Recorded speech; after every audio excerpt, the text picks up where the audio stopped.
Here's just a few reasons why I think the prosecutors did not win their case against Diddy. And I think the first reason is witness selection. And now we know obviously they had to call Cassie and Jane because Cassie is or was the star witness, and Jane was also one of the alleged victims. So at the time, those two were given, they had to be called.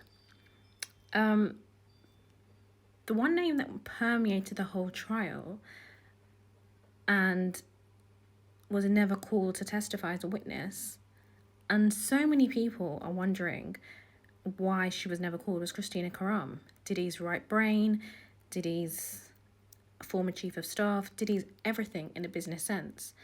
And so you see all these texts and all these messages and all her emails, arranging everything, allegedly doing all of these things.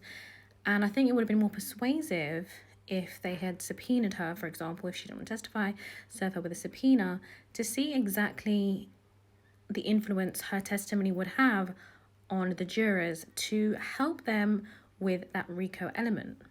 And in the same breath as Christina Karam, D-Rock would also have been a good witness. Not sure how they would have appeared on cross-examination, but at least you have their testimony there in front of you, and the prosecution can elicit that testimony to paint the picture that they were trying to show about the enterprise, the criminal network, and the racketeering.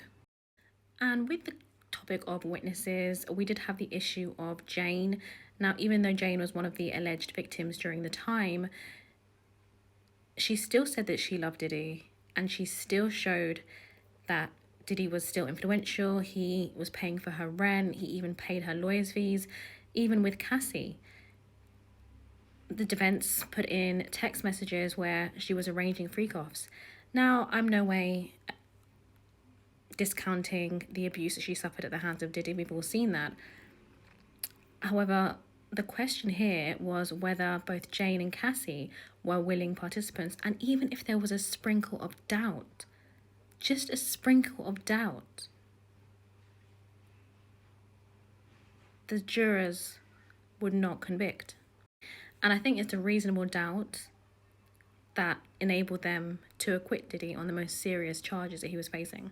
And so whether you think the verdict is fair or not is really immaterial at this point. It's whether the prosecution proved beyond a reasonable doubt all of the elements of the counts, and the jury obviously believed that they didn't. They only proved the transportation. One last thing I will say with reference to